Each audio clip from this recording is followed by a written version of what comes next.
Dr. Nimoy Thompson, who is the economic advisor to the President of Ghana. He will take us through the first session. I'll come back after the break, and the chairperson will do all the necessary governance, democratic developmental dictatorship, and others necessary for the management of time and participation. Thank you. So we'll go straight to the business of the day. We'll start with Professor Tandika's presentation, which will, as the title suggests, we'll look at lessons. Obviously, these issues that we raised the past 2 days are not new. We've been at them.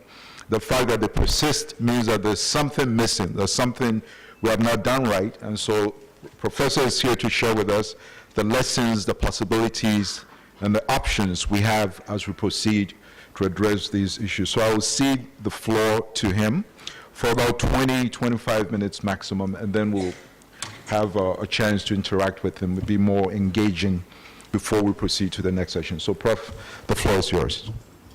Mr. Chair, ladies and gentlemen,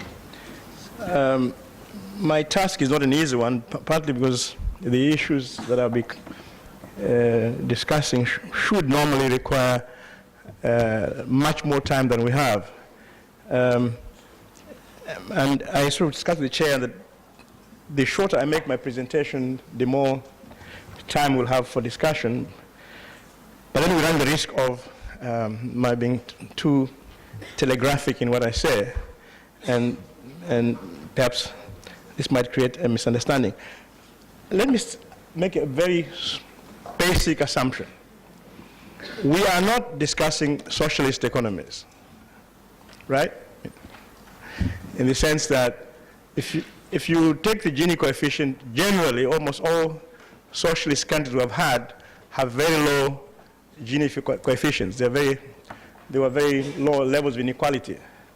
I think what we're discussing here is really reform within essentially capitalist economies. We're trying to find out how much space do you have for equality within capitalist economies. I think it's very important to make that distinction because sometimes we make recommendations which can only be met by radically different regime types. Okay?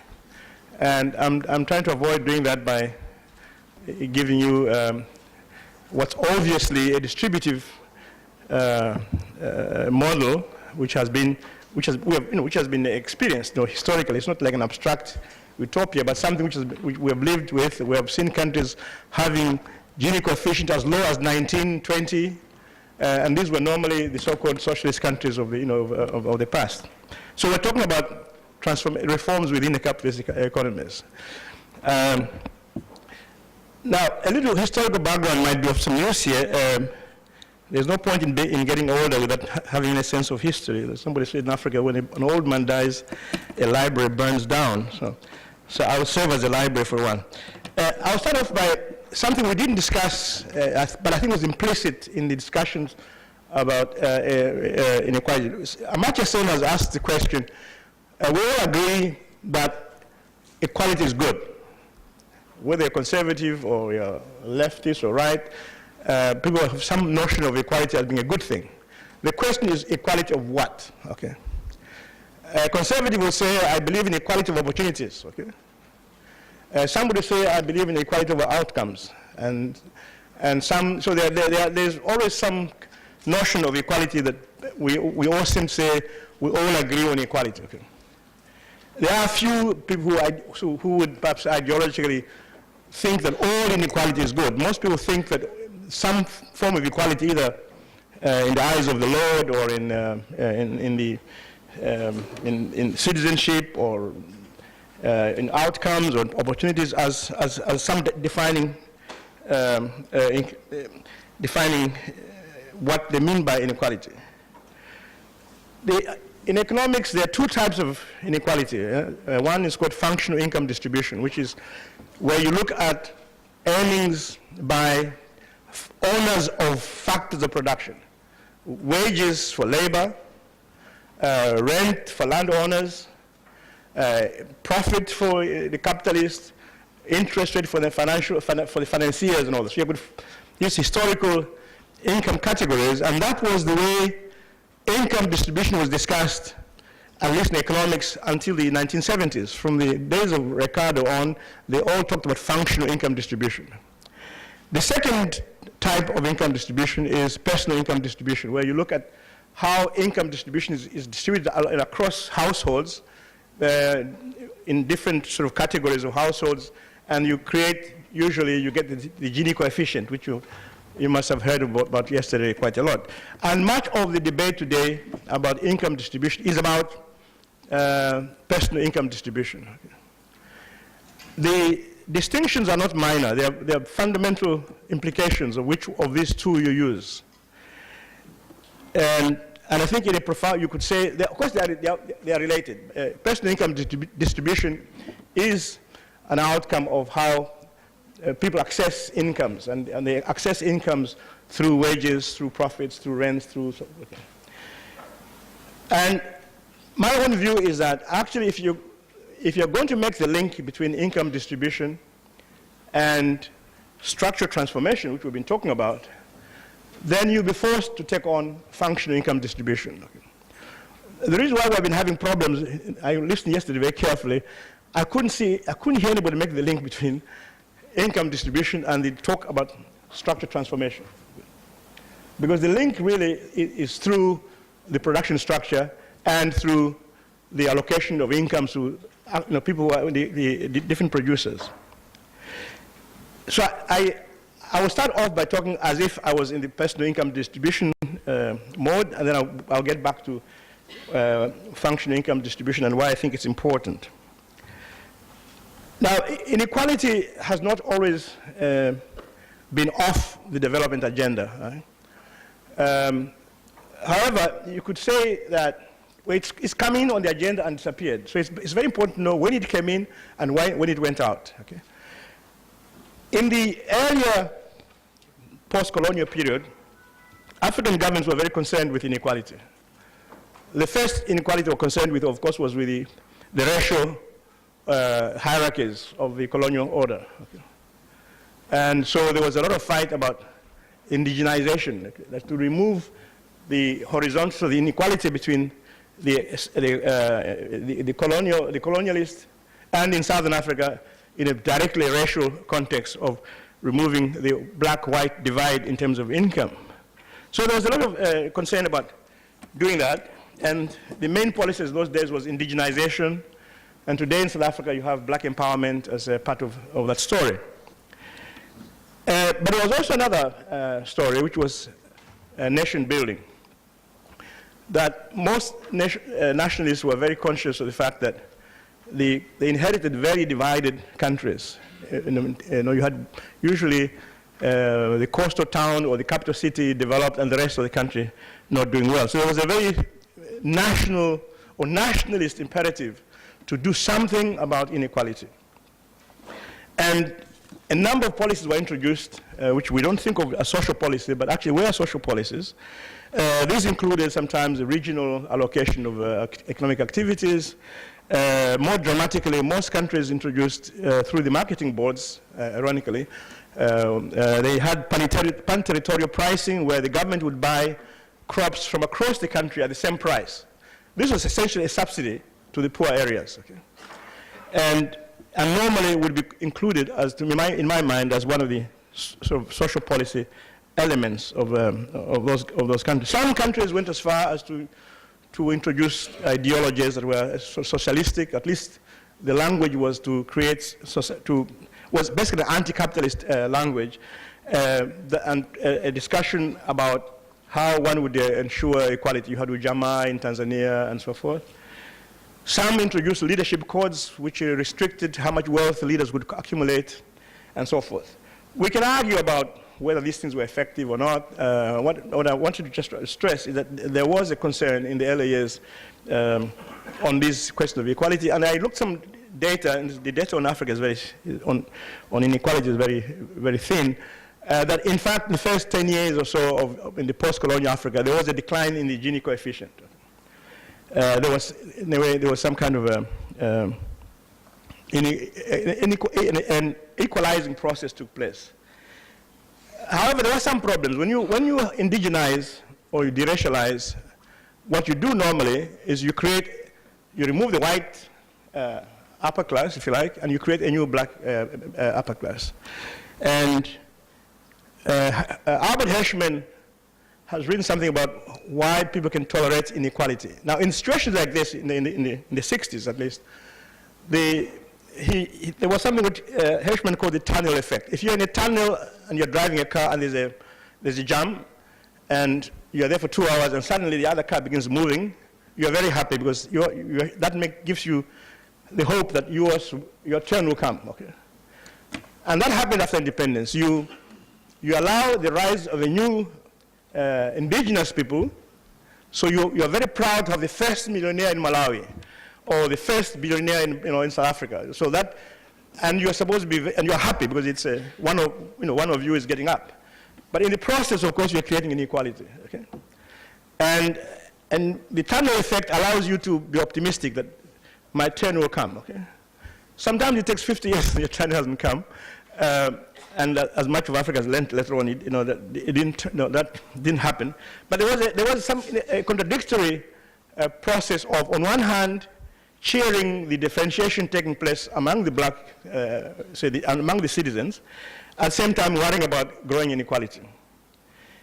And in addition to that, the policies pursued by most countries in Africa at that time, import substitution strategies, tended to reinforce inequality or to generate new types of inequality.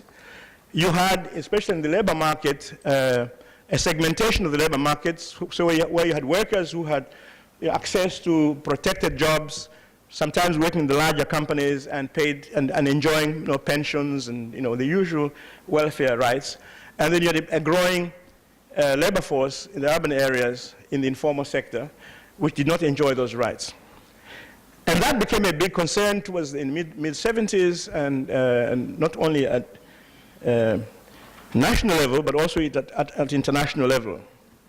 The ILO came up with the famous basic needs approach. The World Bank also took on that, and they had this growth with equity. And I think it's very important to underline that because, as I said, this was a time when the World Bank takes on equity for the first time, in a big sense. And it lasted about 3-4 years, and the agenda of basic needs and growth with equity was laid aside as we entered the era of structural adjustment. And why did equity arise then? One is obvious, growing, what was seen as growing inequality, but there was also a concern about the political implications of inequality. The head of the World Bank at that time was McNamara. Robert McNamara was he was the defense sector of defense in the John Kennedy, in the Kennedy and in the Johnson regime, and famous for the massive bombing of Vietnam. And they say that when he quit his job, he became head of the World Bank. Some say in atonement for what he had done in Vietnam. Some would argue in a preemptive move against communism. That is, he had seen that in Vietnam, the peasants adhered to the nationalist movement because of the bad services. So he thought fighting poverty would be one way of blocking communism. But anyway, whichever you believe, whether it's the political argument or the moral issue of atonement, McNamara himself, I saw an interview once, he refused to answer those questions. But anyway, the point, there was this idea of equality being put on the agenda. Well, with structural adjustment, all that ended. The language, the debates of equality were laid aside. And structural adjustment, we're now familiar with the story. It produced new forms of inequality, and I think some of them were discussed yesterday. And in fact, what we're discussing today are some of the outcomes of structural adjustment, of the patterns of inequality that it generated. Initially, ironically, in the first 4 or 5 years of structural adjustment, some countries had an improvement in inequality figures. But that occurred not because of distribution, but because of the collapse of the middle classes. The middle class's income, there was a massive pauperization of the African middle class in the 80s, and it was not that the poor went up, but that the middle class actually collapsed. And that gave us an improved Gini coefficient. There are many ways you can improve the Gini coefficient, by the way. You can bring everyone down and you get a good Gini coefficient. But that trend was immediately reversed as structural adjustment really began to kick in. Many programs that were introduced then, for instance, privatization, shifted a lot of state assets to private individuals, and some became eventually very big, a big business people.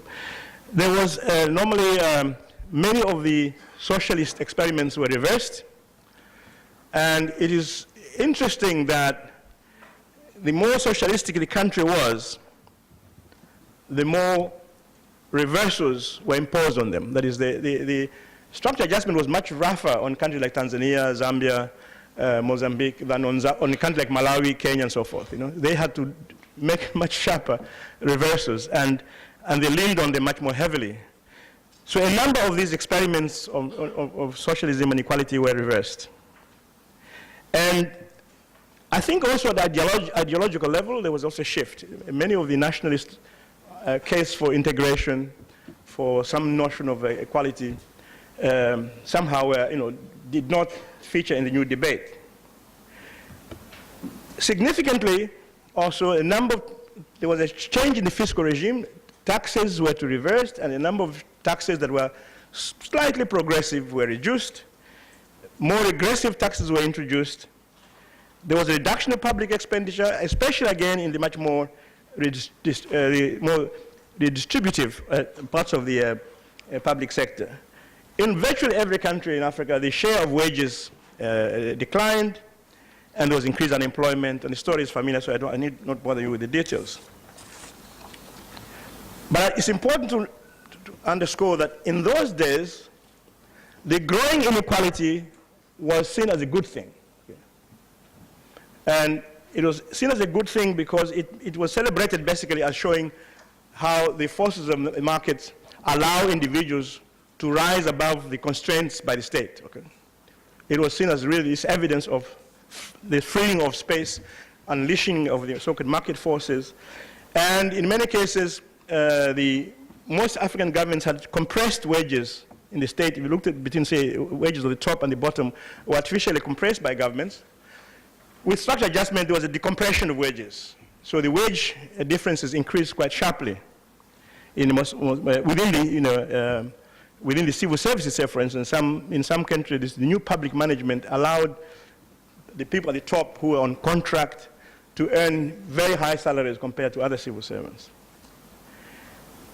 And there was also the assumption that if you liberalize the market, the rural-urban divide will be bridged. It didn't happen. Instead, what happened, you've had a very rapid urbanization in Africa.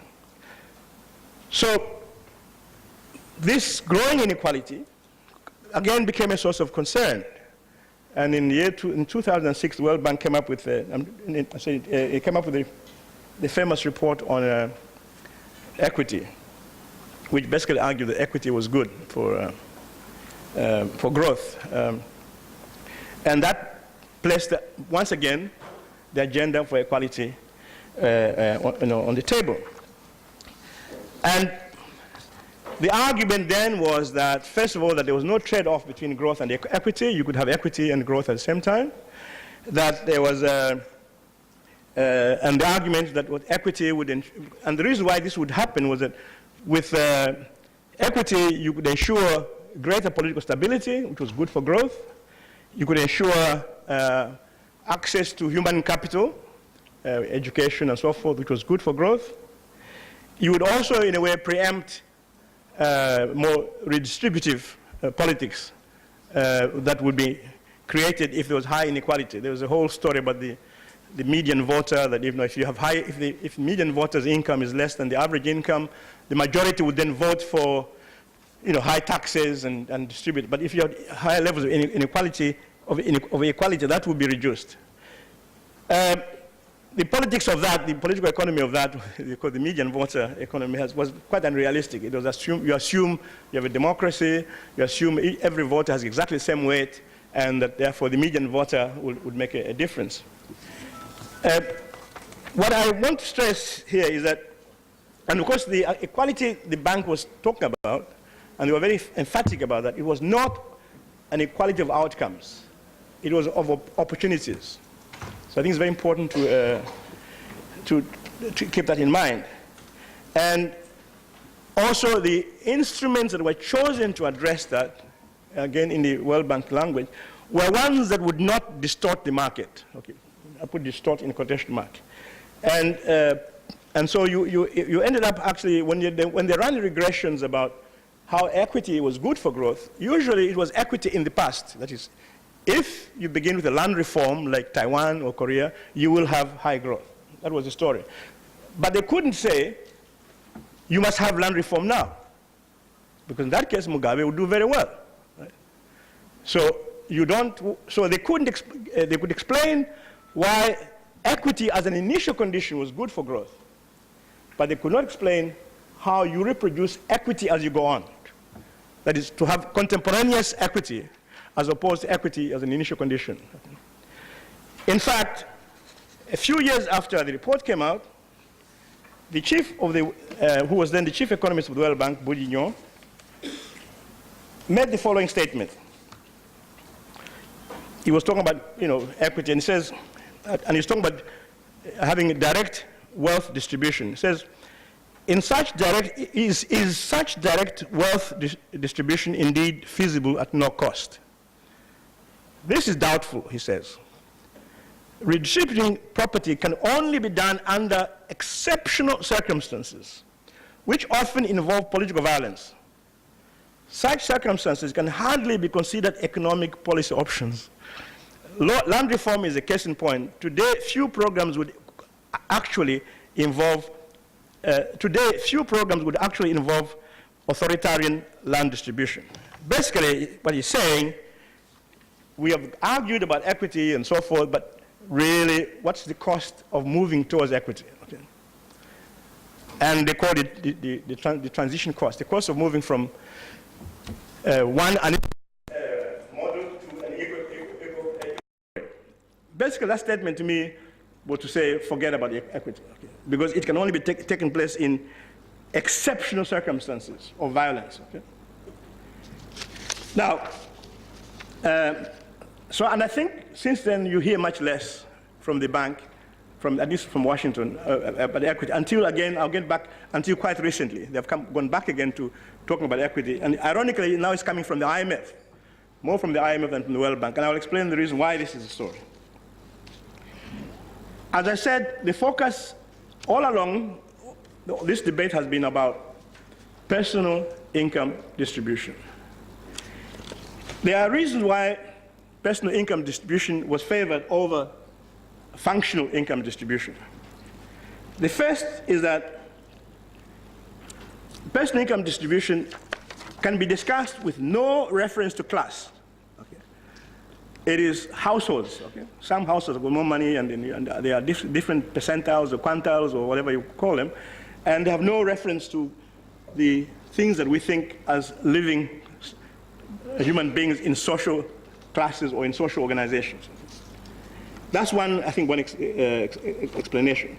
The other explanation, which is much less, perhaps less controversial, is that if you focus on poverty, personal income distribution is a much more relevant variable than personal income distribution.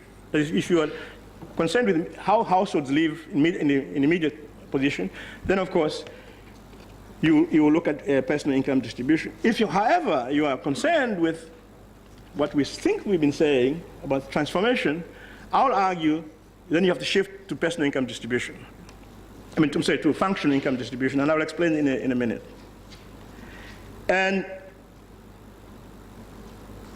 But we know that actually to understand personal income distribution, you have to know functional income distribution, because that's where people earn their living, tells you how they spend, how they consume.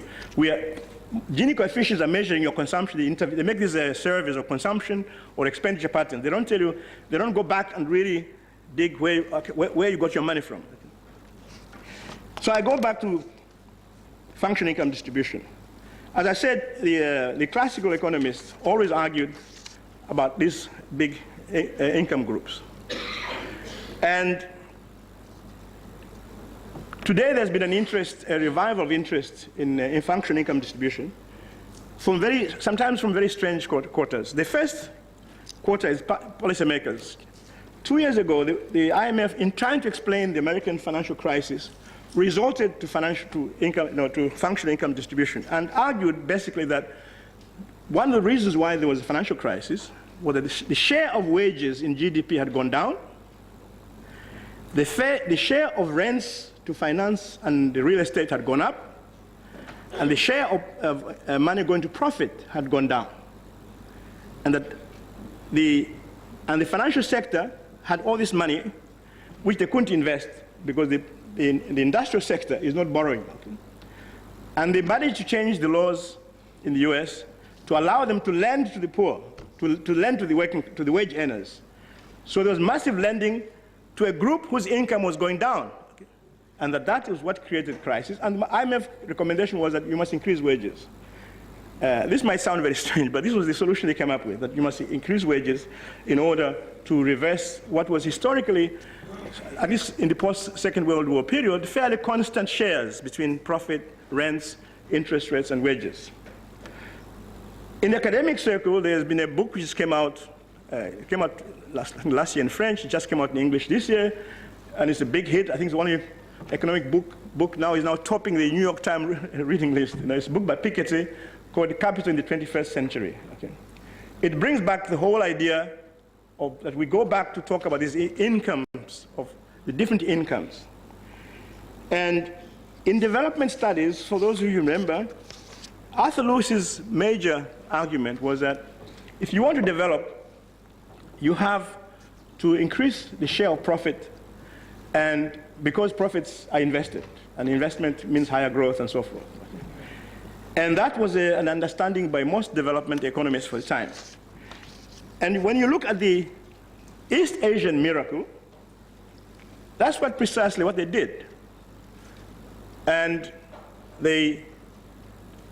now the question that is the fundamental problem is, how do you manage that? How do you have higher profit, and how do you keep wages down and profits high? One, which was the East Asian model, you repress labor. So these were very repressive regimes. When people talk about how these regimes are nice, but they were very repressive regimes. You repress labor, but you also control capital. In other words, for the model to work, you have to have patient labor and patient capital. Patient labor in the sense that labor would accept wages that are growing less than the growth of their productivity. And patient capital in the sense that capital would reinvest the profit. There's no point in restraining labor's demands on wages if the profit will be expatriated. So that is the fundamental problem of capitalist reforms in all countries. And as I said, in East Asia, they used the repression. In the Nordic countries, to give an example of late industrializers, but they had the same problem. When they were developing, they had exactly the same problem. How do you ensure that the economy is growing? And their solution was social compacts. The compacts between labor, business, or capital, and the state. And the compact was that labor would restrain itself on condition that the capitalists reinvest the surplus, and the state provides a social wage in terms of health, education, and so forth. And I'm more attracted to that model because it's premised on a democratic structure. The point is that for democracies, by the way, that the story is not to repeat what they did in Korea and Taiwan, but to find things that are functionally equivalent and are compatible to democratic governance, right? In this case, the social compacts involve the direct participation by labor and capital in the discussion. And there are many ways of making capital patient. I'm not going to go through that. You can make capital patient by owning it. People nationalize capital. In the Asian countries, the banks were owned by the state, basically, the state, and that slowed down, that made capital patient. You can control capital accounts to make the flows less. You can, like in China, you can reward not the rate of return, but growth and so forth. There are many ways of using that. And now, this may appear very abstract, and I thought initially it was abstract, until I read 2 days ago an article in a Ghanaian newspaper. And I thought it was fascinating, absolutely fascinating. And if I can find it, this is what happened, what the Ghanaian case says. This is an article in the Daily Graphics entitled, "Our Economy Deformed, Falling," by the TUC, by the Secretary of the TUC, Mr. Kofi Asamoah. He lamented the high earnings of the financial and services sector, right? Not industrial sector. He was complaining about the service sector, which expatriate profits without earning much foreign exchange, while industry suffered from high interest rates and unbridled competition from imported goods. In a statement of the same meeting, the Minister of Employment and Labor commended the labor movement for looking beyond their members' special interests and considering the macroeconomy. He, however, appealed for patience from the union. This remarkable statement captures, I think, in an absolutely beautiful way. One, it captures the fact that the share of wages, if the wages of workers are going to be restrained, then the capitalists must be restrained. Okay. Two, it makes the distinction between different incomes, profit, interest rates, and rents, and so forth. That too much of the money is going to the financial sector. This financialization of incomes in Africa, it means that the income that is going to the sector that would be creating jobs, in this case industry, are not high enough. The profits are not high enough to encourage that kind of transformation. I think this unionist perspective is very interesting, because I've said it is discussed in the language of functional income distribution. And so when we talk about transformation, we have to answer this unionist question. Why are incomes going to sectors that are not likely to induce transformation? Why is money not going to the industrial sector? Why is it going to rents, to the financial sector? In virtually every country I've been to Africa, the financial sector is doing very, very well. And I mean, and that shift of money to one type of capital has the lessons of Nordic countries, of all the late industrializers, and has been that you find ways of restraining the financial sector. And you find ways, in many cases, there are rent ceilings, there are ceilings on interest rates, there have been ceilings on rents, and so forth. And you find ways of transferring money, profits, to an industrial sector that can create jobs, and then an attempt to address the inequality. The thing to bear in mind about capitalism is that, and that is also a striking feature about it, that basically the share of profit of profit and rents and all that in all capitalist countries is pretty much the same. What distinguishes the income distribution in this very country is how the wages are distributed. Much of the Gini coefficient is about wages, really. It's not about the total scale of profit. And how wages are distributed is an ideological position. In some countries, as I said, it was solidarity. They use what you call solidarity wages, where you have wages which are deliberately designed to one group of workers to help another group of workers. That explained much of the so-called Nordic inequalities. It was that solidarity wages. And Japan had some similar model of regulating, of equalizing the distribution of wages. The best you can hope for, therefore, is a position where you are able to make the capitalist reinvest the surplus, create more jobs, and at the same time have a more distributive welfare regime and a more distributive wage regime. And the politics of that is what we have not discussed. I think that part of the debate, the problems of the debate on Africa inequality, is is because it does not engage the actual actors who are involved in production. That is, the actors who are involved in the share of these 4 incomes I was talking about. We have, as in the PRSP days, social compacts that only involves NGOs and no labor unions. There were no industrial chambers of commerce. So we're talking to ourselves, academics and the NGOs, discussing equity. And the actually usually it's donors, NGOs and academics discussing equity. The true actors, those who are directly involved in production, and from whom we will get the actual distributive compromises, are normally left out. And I think if that continues, we will be talking to ourselves. And the other lessons, which also slightly go back to Latin America, the Brazil case where there's been now evidence of increased equality and reduction of poverty. Again, the same story appears. How did they distribute the wages? I mean, they didn't, in Brazil, they made a mistake, I think, of the financial sector was allowed loose. They made lots of money in the financial sector. But there was a discussion about how the wage goes up and how it was distributed. I think we have to learn to think in the language of the trade unionist and ask those questions. Which factions of capital are receiving what money? What are they doing with the money? Are they using the money so intelligent that labor can restrain itself? Because if they don't restrain itself, then it will be unjust to ask labor to restrain itself. I hope that, I hope this does not complicate things, but I'm very convinced that actually we have to go beyond the Gini coefficient. Gini coefficient is an outcome of these processes. It's not, and there's never been a revolution of a Gini coefficient anyway. So people will fight against the landlord for rents. They will fight for wages. But I've never heard people saying we want to lower the Gini coefficient.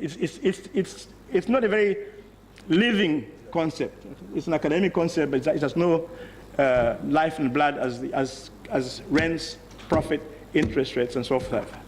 I hope this helps a little bit in raising some of the political questions that you'll be discussing later on.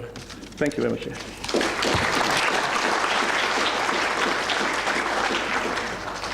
You put us through the historical context, citing examples from different parts of the world. Very insightful. Of course, the example you gave about Ghana also brings home a lot of the issues that we've been facing lately. In fact, there's a National Economic Forum coming up, and these are some of the issues that we're going to be discussing. So thank you very much once again for a very good and revealing presentation. Now, I think what we will have to do is to open the floor. It was 20, you actually were very much within your time limit, okay, between 20, all right, 20, 25 minutes you're there. So let's spend the next 10 minutes, since we're running behind time, to open the floor. I see your hand up there already for some engagement with Prof, for more elaboration, clarifications on some of the issues that he's raised. So I'll make you number one. I saw this hand there, number 2, 3, 4, and 5, 6. Let's start with those. So let's start with number 1. Your name and affiliation. I'm Jimmy Additional. South African by domicile and Nigerian by birth. Okay. I think I just need to thank Thandika for the presentation this morning, because I must say that I was extremely worried yesterday. Quite frankly, at a time, you could give me a gun and I would shoot myself, because I really was bored to the back of my teeth. There are 2 things that I found very remarkable in our discussion yesterday. Now, hopefully this what you call a framing presentation will allow us to actually begin to engage with what is real about our context. I had some economists talking yesterday about structural transformation, in which I don't understand where that came from in terms of what do you call it, institutional economics or development studies. Much more than any other time, especially in 1976-75, that led to the Lagos Plan of Action. On the African continent, and I'm not talking about South Africa now, okay, the rest. We consume what we don't produce, and we produce what we don't consume. For all the glorious stories told about Ghana, Ghana is far worse off structurally today than it was in 1960. The oil revenue inflow is going to damage the thing more. Okay? So when we talk about structural transformation, what exactly do we mean? And it's important for us to pay attention to a little things around us. The buses that we're using to go from here to the hotel and back is made by Yutong. Huh? These are Chinese companies. All right? We've moved from importing from, Europe or North America to importing from China. But never ask ourselves, what is it that the Chinese did? Everything we were told not to do, the Chinese did. Fundamental to this, you cannot talk about structural transformation without industrial policy. All right? Second thing, and this is the point I will end up this. There's also the question about inequality. All right? There are two ways, and a lot of the presentation showed that yesterday. We're getting into, and I hope I'm not offending too many colleagues here, to simply say, for instance, maybe we need to have a space separated from the UN institutions. Okay? In the way in which Africans actually discuss the real crisis that we're facing. I was born in a country where stupendous wealth, it just rebased its economy. Is building something called Eco-Atlantic off the shore that will make Dubai look like a slum, Manhattan look like a slum. If you fire a catapult from that side to the other side of Lagos, you are back in the cesspool of human existence. That's not, and then we had yesterday somebody talking about, we have, problem of capacity. To distribute 1 billion is a problem of capacity. I was trained in Nigeria, I worked in the civil service. How is it that 40 years later, we suddenly don't have the capacity to do things that the first generation of nationalists did? Okay, so the point is what inequality? That's the point you're making. We should focus more on inequality. All right, yeah, the first one is structural transformation and the role of industrial policy, and the second one is industrial policy. Good, number two. Where's number two? Over there, all right. Thank you very much. I'm Charles Luangantale. I work with development initiatives based in Nairobi, Kenya, and I come from Uganda. Two quick questions. The first one, building on what Jimmy just paused. What do we really mean by structural transformation? I'm sorry that this might be taking us one step back because we started yesterday. Maybe some definitional issues will need to be brought back.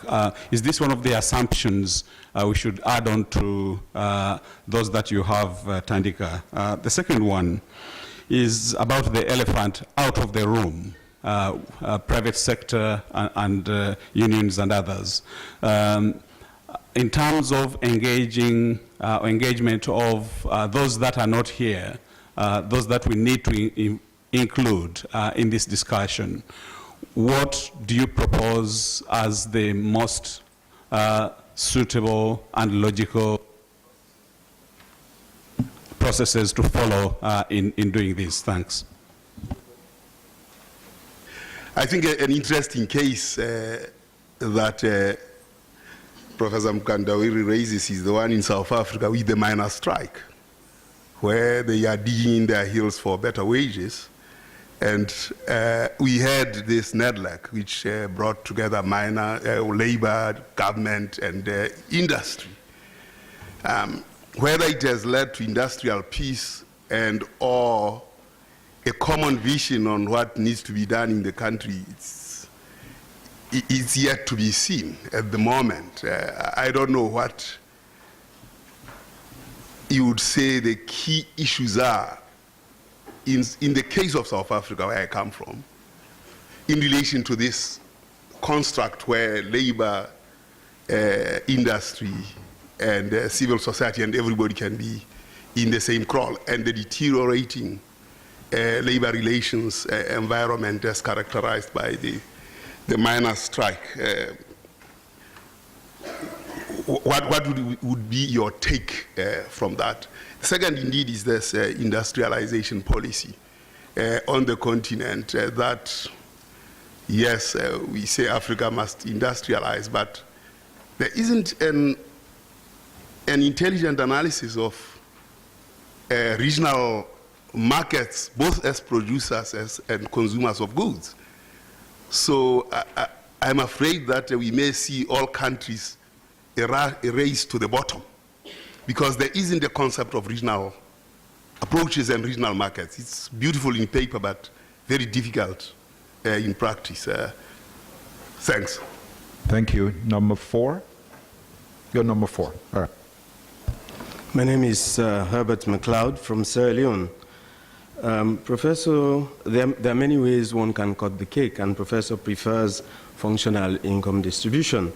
I think, though, the problem is that when you look at the drivers of growth, by the way, the functional income distribution, and therefore when we're talking about structural transformation, we will transform structures to change the distribution.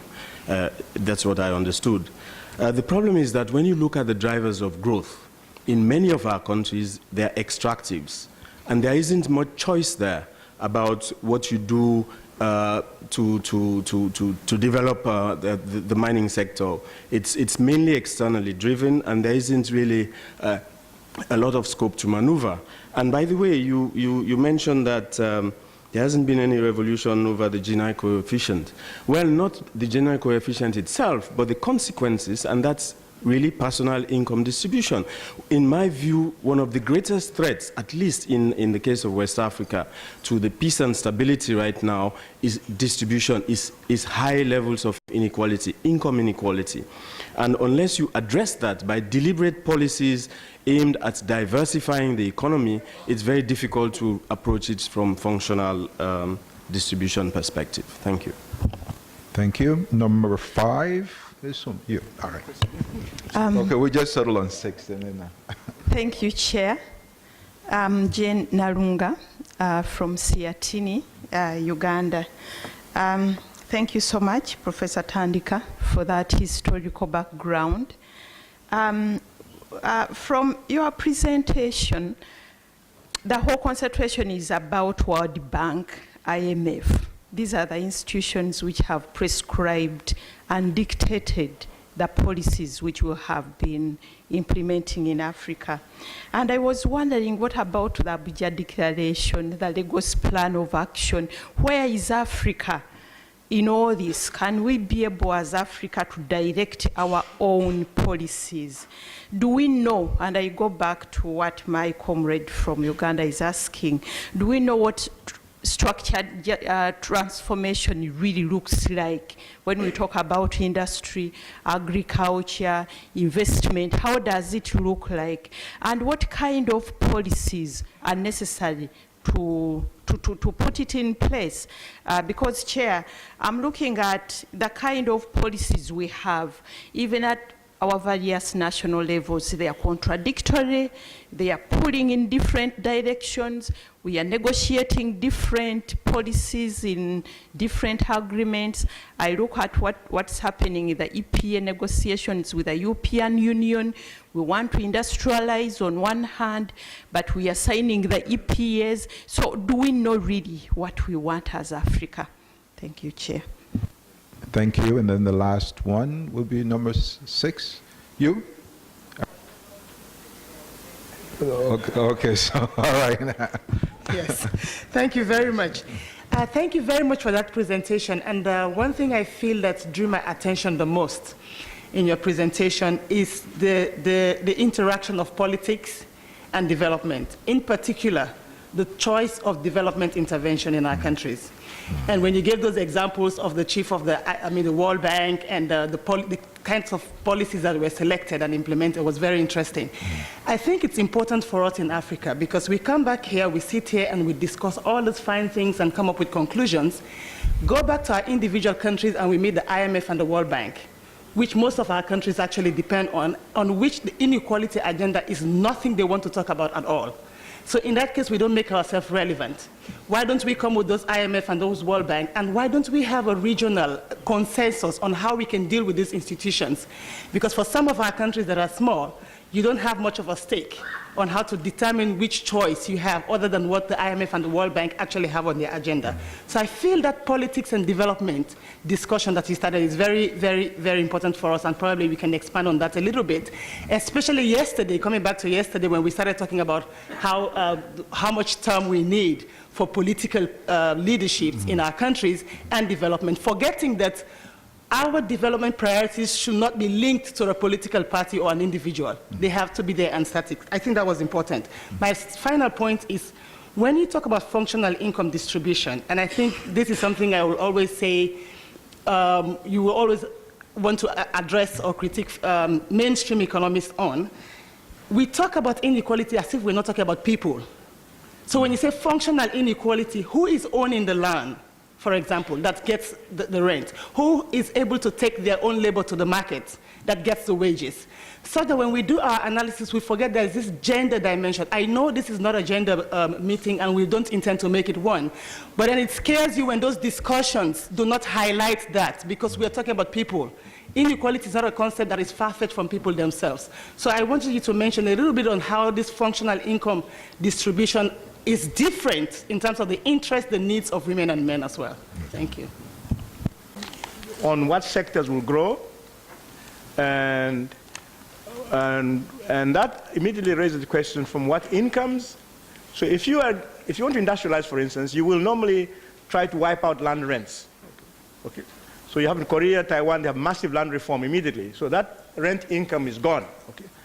So the very thought of industrialization makes you attack certain incomes.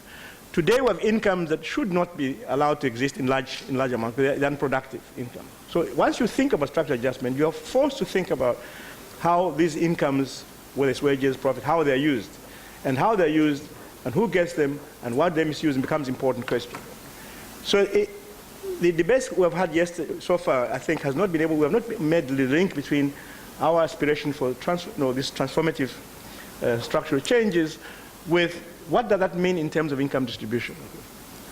And it's an old question, for the classical economists, they wanted to wipe out landlords. I mean, the people like Ricardo, but they wanted to support the Industrial Revolution. That meant suppressing landlords. So there's always a choice that we have to make somewhere along the line. And now, who are the major actors in this thing? Again, if you don't mind, I'll use Ghana again. See, the idea of thinking about labor in the development process is not new. And in Ghana, there was the first famous Tetega and Nkrumah. They had to resolve the issues. What do you do? Tetega was a major labor union this year. What do you do with those people? Do you buy them into the state? Do you co-opt them and so forth? So there was actually in Mboya in Kenya and so forth, there was an awareness those days that somehow, if you're going to industrialize, you have to deal with the unions, either as comrades in arms, or in the most crazy cases where you try to repress them. You have to be aware that producers are an important part of your debate about industrialization. You cannot have a pure academic debate about that. So it's, one cannot say which would be the key interlocutors in Ghana, but all I can say is that historically, most of the late industrializers have had to find these developmental compacts, if you like, in which the major producers are involved. South Africa is an interesting case, actually, with NEDLAC, because that's really, here's a case, was an attempt to have some kind of a structure where you bring labor and different actors for an agreement. And it made me take back a page, which I should have read, actually, which was some example of what makes certain social pacts survive. And there are certain elements I had here. One was ideology and a shared vision. You have to have a shared vision of some kind. In many cases in Europe, after the post-World War, there was a shared vision of the welfare state. And whether you're capitalist or they could disagree about who pays for it, but there was a vision that you must have some kind of a welfare state. You must negotiate over substantive issues. Not the PRSP nonsense where they get you get all involved to negotiate the rubbish. The main issue was structural adjustment. And they keep you busy on talking about poor policies here. those pacts don't last, and that's why they all end up, nobody talks about PRSP pact. Whatever happened to those compacts, nobody hears about them. So there must be really substantive issues of industrial policy, wage policy, profit policy, and so forth. I think one of the problems there in the South African case there was that you have a very complicated situation. You want a pact, and yet one of the actors is free to move out. Because and that's even in the countries which have had strong pacts historically, like the Nordic countries, they're also having same problem. When one of the key actors, the capitalists, have a way, they have an exit option by going global. That makes your pacts very complicated, of course. And I think in South Africa there was a contradiction of trying to pursue a fundamentally neoliberal regime and have pacts. You saw it in Spain, you saw it in Portugal, where pacts affect only one actor, really. The state and labor, the capitalists were not affected. And you have problems with, with what happened in those countries. So you have to have really substantive issues. You also have, as I say again, repeat this, negotiate with those who are directly involved in the production system. We have so-called international fora, national fora in Africa, where non-member organizations are then defined as civil society, and they get together and they say we're having national consultation. Now this is rubbish. It has to be really membership organizations who are speaking on this fora. And anyway, there are other things that you could think, and the state must be seen as a fair referee in all these issues. And if the state is not a fair referee, the compact won't hold. Now, I hope that generally my drivers of growth.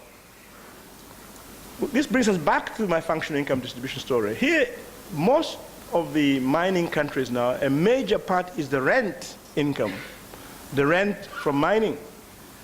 We are not capturing that.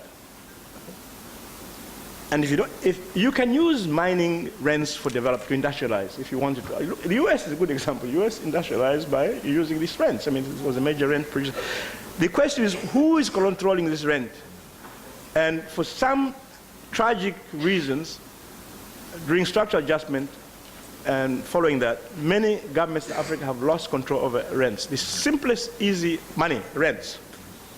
The state being a landlord, the easiest way to tax is rent. I just read a documentary in Zambia. This is amazing. Chile made $35 billion from the current copper boom in terms of revenue. Zambia, $250 million went to the state. That kind of loss of rents, I mean, this brings us back again. Look, who is getting the rent in this case? And the rent are the wrong people. Where is Africa in all this? Well, yeah, where is Africa in all this? Many countries in Africa are small. It is in their interest to have regional integration, not only for economic reasons, which is the standard argument, and which I share, but also to make your social policy, to protect your social policy.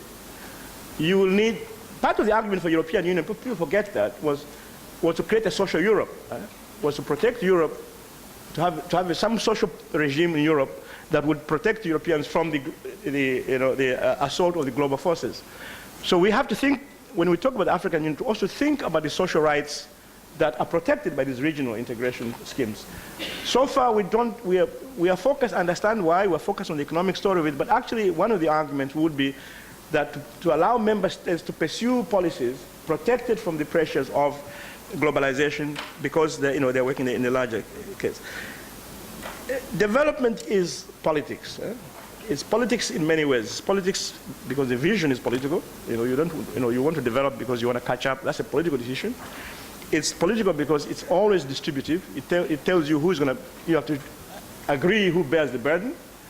It's political because you're talking about the future, and you have to decide collectively how much you're going to live for the future and so forth.